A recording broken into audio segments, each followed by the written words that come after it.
Hello, this is Professor Kuehn. In my previous lecture, I reviewed Huygens' principle. In this lecture, what I want to do is talk about how Huygens uses this principle in order to understand the law of reflection. Remember the law of reflection. This is something that Huygens, of course, did not come up with. It's something that was well known at the time of Huygens. And the law of reflection is that when you have a ray of light that is incident upon a reflecting surface, such as a mirror, that the angle of incidence is equal to the angle of reflection. The question that Huygens is interested in now is, why is that the case? Not merely that it is the case, but why is it the case that the angle of incidence equals the angle of reflection? This is what he's talking about on page 182 in his Student's Guide to the Great Physics text, where he's presenting an explanation of a law of reflection in terms of his wave theory of light. So what I'd like to do is step you through this proof that is depicted in figure 15.1 on page 182. This is in his chapter 2 of his treatise on light, on reflection. I've blown up the diagram and it's shown here, and I'll read and explain as I go. What Huygens says is that, having explained the effects of waves of light which spread in a homogeneous matter, that means a matter that is the same throughout, we will examine next that which happens to them on encountering other bodies. We will first make evident how the reflection of light is explained by these same waves and why it preserves equality of angles. That is, once again, why the angle of incidence is equal to the angle of reflection. So he says, let there be a surface AB in figure 15.1, plain and polished, of some metal, glass, or other body, which at first I will consider as perfectly uniform, reserving to myself to deal at the end of this demonstration with the inequalities from which it cannot be exempt. So he's saying here that this line AB represents a mirror, let's say, and he's going to assume that this line AB, or the mirror, is perfectly smooth. Later on, he's going to allow that there are rugosities or bumps, imperfections in the mirror, and he's going to show that that doesn't really matter. Okay? And then he goes on to say that let a line AC, which is inclined to AB, represent a portion of a wave of light, the center of which is so distant that this portion AC may be considered as a straight line. So here, this line AC is an incoming wave front, and it's at a particular moment in time. It's at line AC. He says, for I consider all this as in one plane, imagining to myself that the plane in which this figure is cuts the sphere of the wave through its center and intersects the plane AB at right angles. This explanation will suffice once for all. So this is sort of he's imagining that the surface of your computer screen or your sheet of paper is kind of a cross-section to this spherical wave that's expanding, so that we can approximate the wavefront as this line of the intersection between the sphere and the plane of your paper or the plane of your computer screen.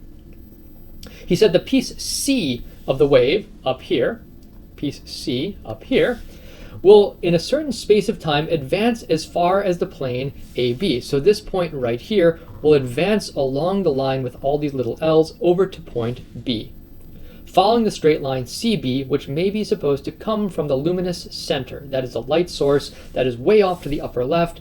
That portion that's at C will advance along CB and strike the mirror at point B. So which may be supposed to come from the luminous center, and which is in consequence is perpendicular to AC. Now, in this same space of time, the portion A of the same wave, which has been hindered from communicating its movement beyond the plane AB, or at least partly so, ought to have continued its movement in the manner which is above this plane along a distance equal to CB, making its own partial spherical wave according to what has been said above. So in other words, this point A, right here, during the same time that the wavefront C goes over to point B, it will have continued along a line from A over to G. So it would have ended up over here near point G, but because there's a mirror, it cannot continue there. So instead, there's going to be a spherical wave that's spreading from point A that spreads out.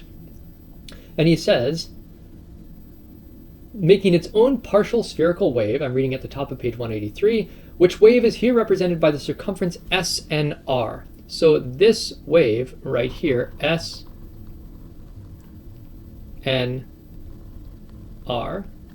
will be that spherical wave that is emanated from point A, and it's going to have the same radius as the line segment CB, because during that time interval, when the wavefront at C gets to B, the spherical wave spreading from A will have propagated the exact same distance. So that will be the wavefront.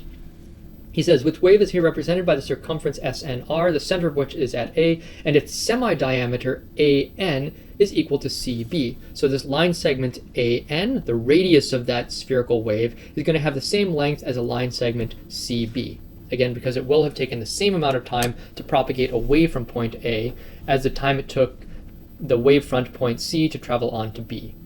He goes on to say, if one considers further the other pieces H of the wave AC, so each of these little points in between A and C, these points here and here and here, maybe I'll make these different colors.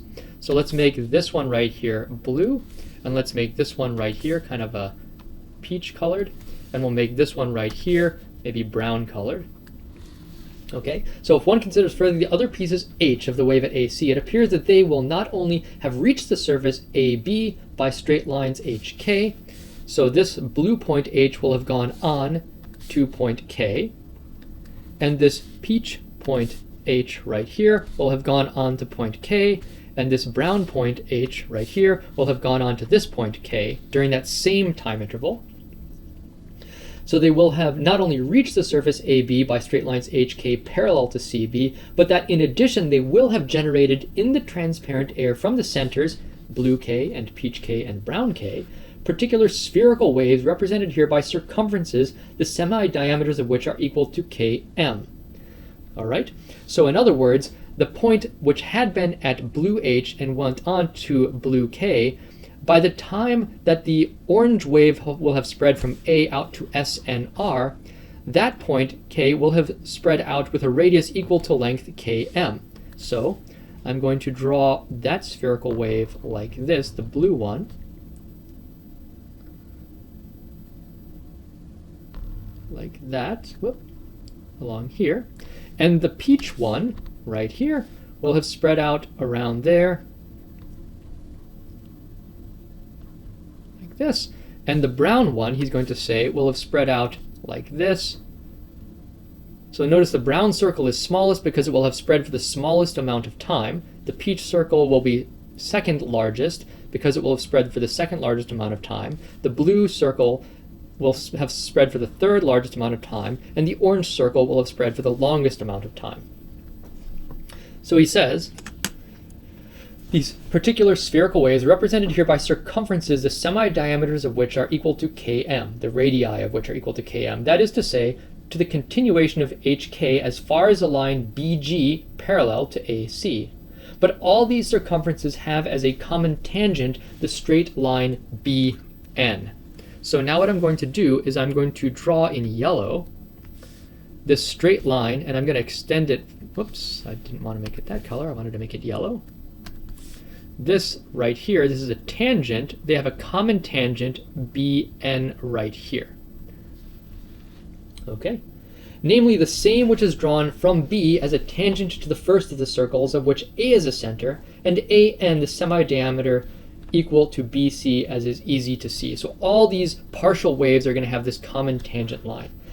It is then the line, he says, BN, this line right here, that yellow line, BN, comprised between B and the point N, where the perpendicular from the point A falls, which is, as it were, formed by all these circumferences, and which terminates the movement which is made by the reflection of the wave AC. So in other words, if this had been the incoming wave right here, and as it propagates, and the parts of it are striking at points A, K, K, K, and they're generating spherical waves, the outgoing wave will be NB. And it is also the place where the movement occurs in much greater quantity than anywhere else. That is, these spherical waves constructively interfere. Wherefore, according to that which has been explained, Bn is the propagation of the wave AC at the moment when the piece C of it has arrived at B. So by the time the point C has arrived at B, then this straight line Bn will be the outgoing wave. The wave C at the moment when the piece C of it has arrived at B. For there is no other line which, like Bn, is a common tangent to all the aforesaid circles, except Bg below the plane AB. So this right here, maybe I'll make this one in green, this would have been the common tangent of all those circles. If the mirror wasn't there, the wave simply would have propagated from AC over to Bg. But because the mirror is there, it's reflected up to Bn. For there is no other line which, like BN, is a common tangent to all the aforesaid circles except BG below the plane AB, which line BG would be the propagation of the wave if the moment could have spread in a medium homogeneous with that which is above the plane. And he goes on to say, if one wishes to see how the wave AC has come successively to BN, one has only to draw the same figure, the straight lines KO parallel to BN, and the straight lines KL parallel to AC. Thus, one will see that the straight wave AC has become broken up into all the OKL parts successively, and that it has become straight again at NB. And he goes on to say, now it is apparent here that the angle of reflection is made equal to the angle of incidence. So this line right here, BN, makes the same angle with respect to the surface as the line CA had made with the surface. For he says the triangle ACB, so this triangle, maybe I'll make this one in light blue, this triangle ACB,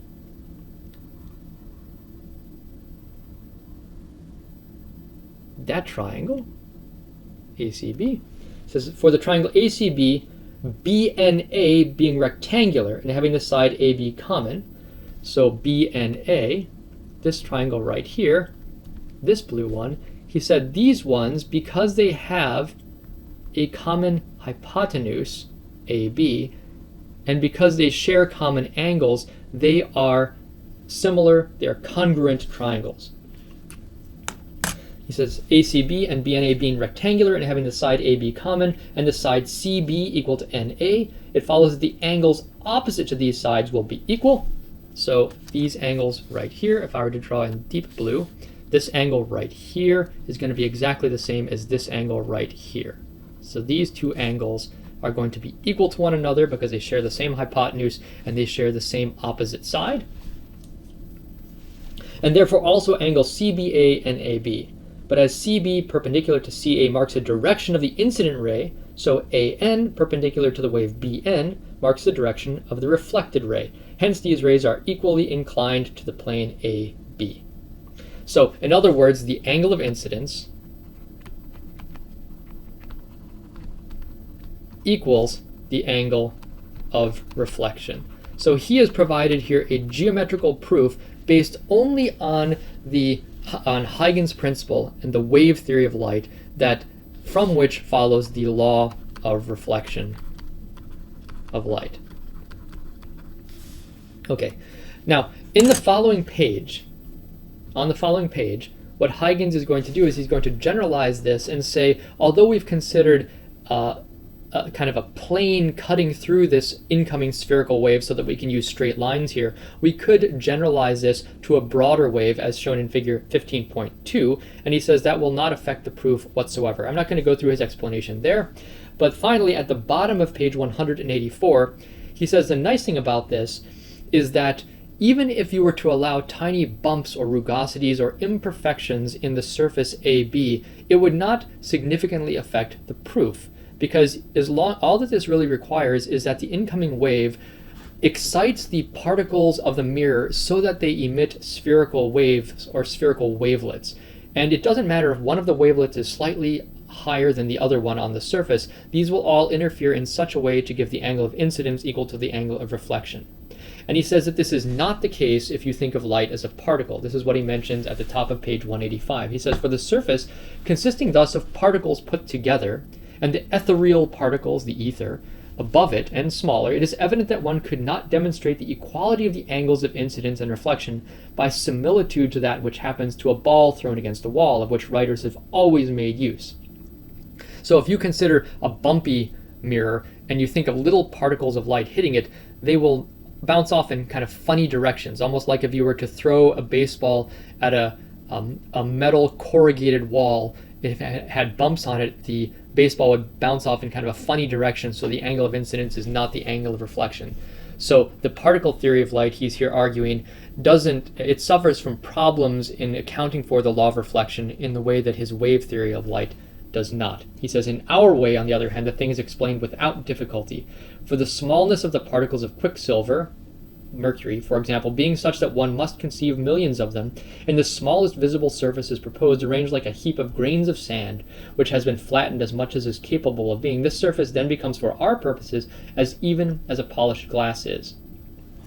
And although it always remains rough with respect to the particles of the ether, it is evident that the centers of all the particular spheres of reflection of which we have spoken are almost in one uniform plane. And he says that this accounts for the law of reflection. Okay, I'm going to stop there. The next time, we're going to talk a bit more about chapter 16 and how Huygens' principle can account for the law of refraction.